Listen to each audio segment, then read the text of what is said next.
Hey flute players, it's Leslie. It's been a while since my last video. Things have been pretty busy, but in a good way. So I'm really glad to be here with you today. And today I'm going to talk about 3 tips for playing with less tension.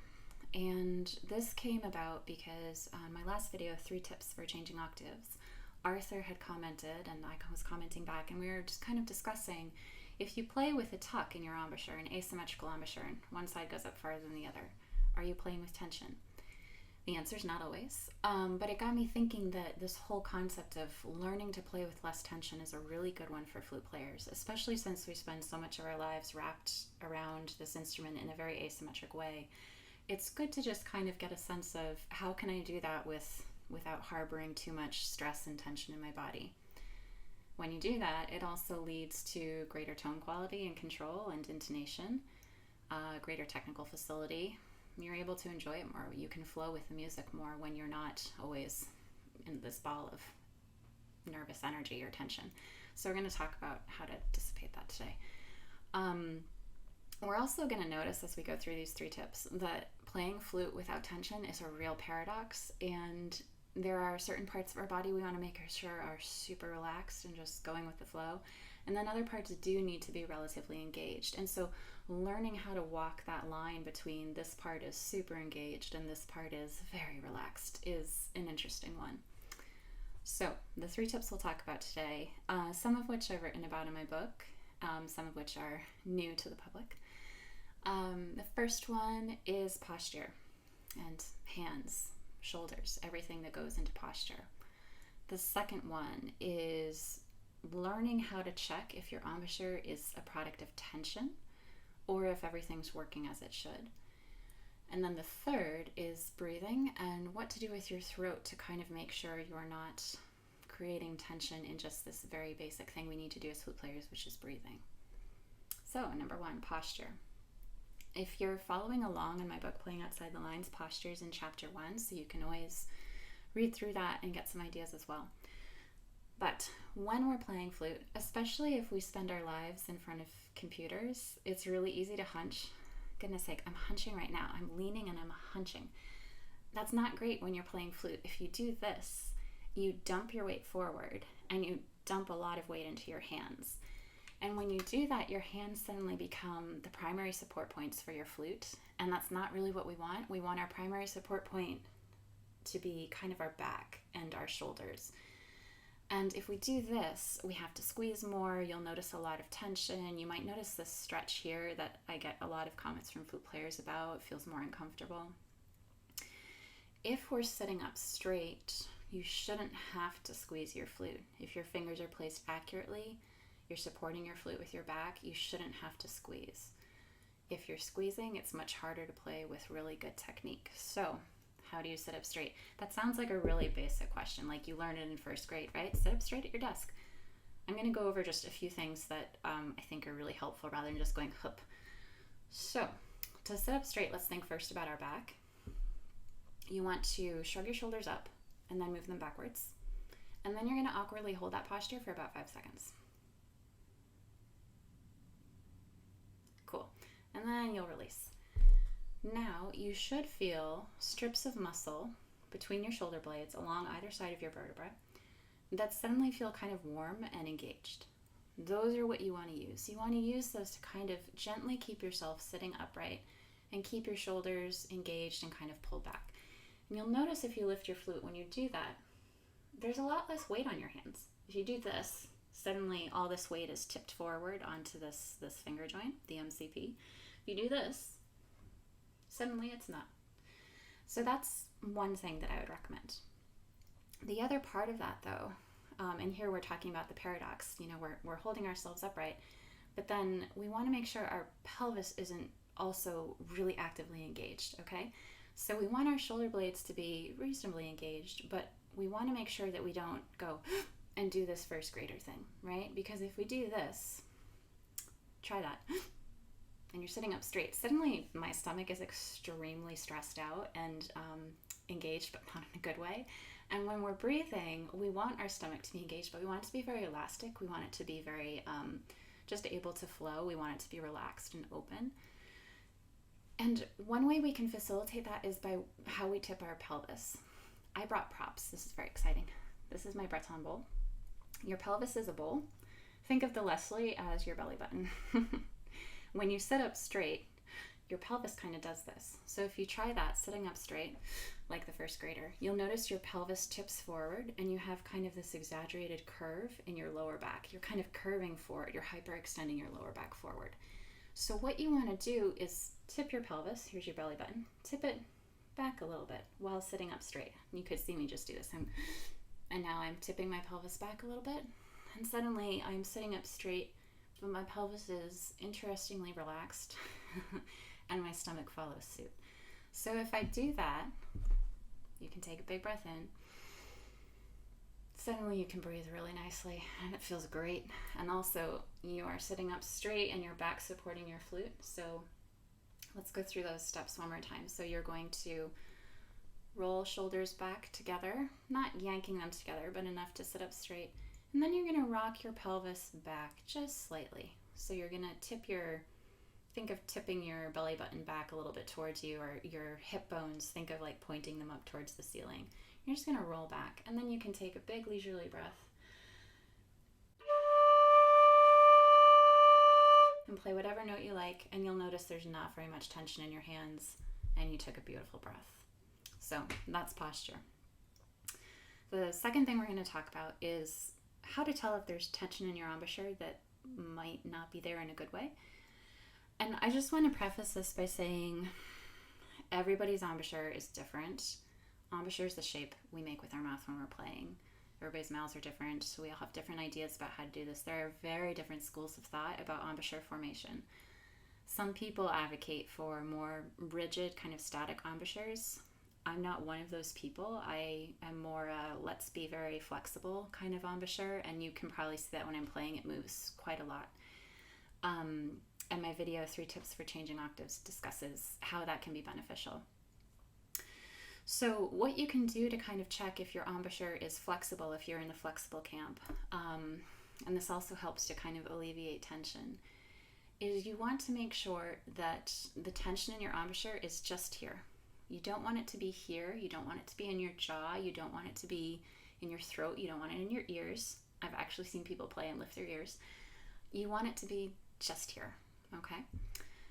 One way to check that is to play a note with your new beautifully found posture and to make sure that you can puff your cheeks while you're playing.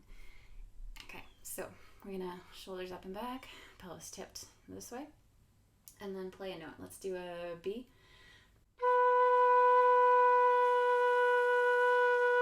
I don't know if you can see, but I'm puffing my cheeks out while I'm playing.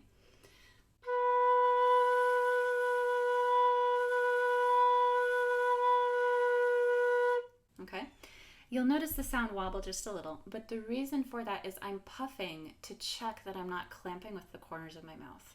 When you play with tension, that will affect the flexibility and ease of your embouchure and will also lead to jaw tension, in my opinion.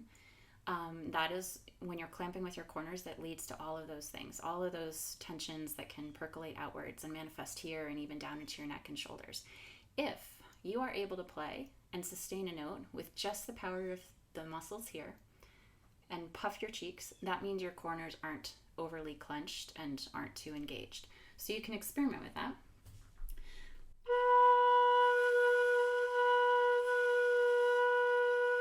Okay. Do you want to play with your cheeks puffed all the time?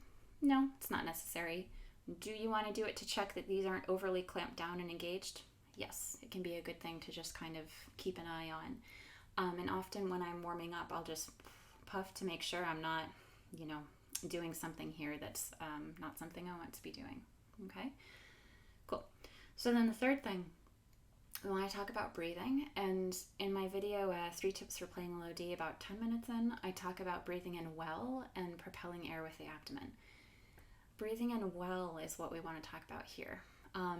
We want to breathe out well too, but breathing in well, we can't breathe out well if we don't breathe in well. And breathing in well, there's really easy ways to check if we're doing it in an okay way. So sitting up straight and then tipping the pelvis so that we have that nice elastic stomach.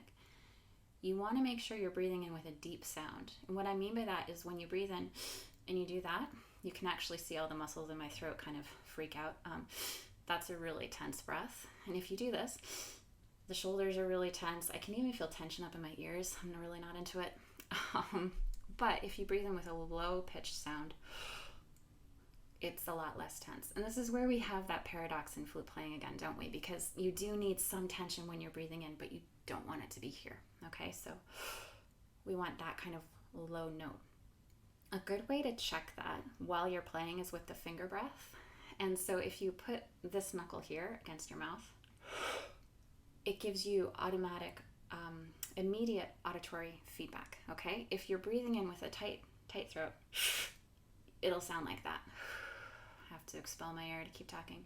If you breathe in with a relaxed throat, you're going to hear a ho kind of sound. Okay, so one thing you can do is you can play this with a tune.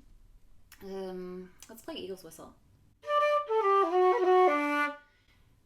If you're following along in my book, Eagle's Whistle is in the Learning by Ear chapter. There's also music on my website, and I'll record a video of it as well. But here it is.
So, as you're practicing that tune, as you're working on it, you can employ all the things we talked about and examine that paradox of flute playing where you have tension and complete and utter relaxation.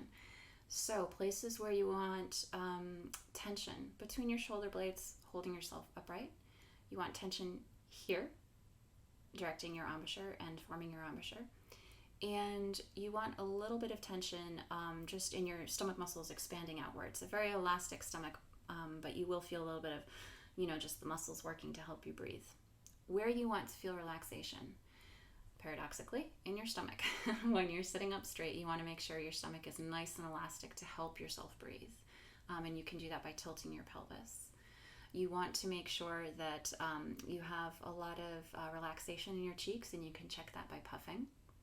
And you also want to make sure that you have relaxation in your throat as you're breathing.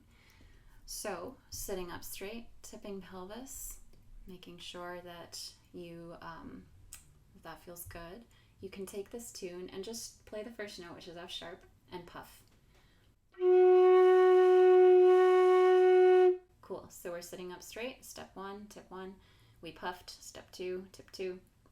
And now we're going to try playing it. And every time we're going to take a breath, we're just going to do a finger breath. And it's going to be out of time, and that's fine, but it's going to help us take really low-pitched, relaxed breaths. So, tip 1, sitting up straight. Tip 2, puffing cheeks. Cool. Now we're going to do tip 3, finger breaths.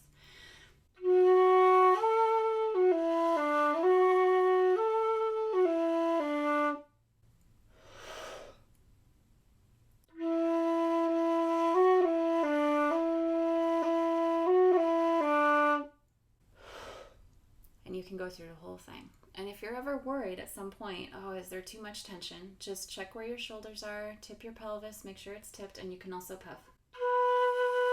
And just double check that you're not harboring tension in any of those places. All right, so there you go. So in just to review and wrap up, that was 3 tips for playing with less tension. And the first one is posture, making sure that your shoulder blades are up and back and your pelvis is tipped with the bowl this way, with your belly button here, tip it that way.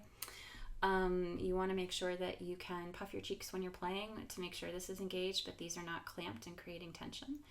And then you want to make sure that you are breathing well by having your stomach engaged, elastic, but engaged, but your throat is nice and open with that low-pitched breathing in, and you can do that with your finger breath.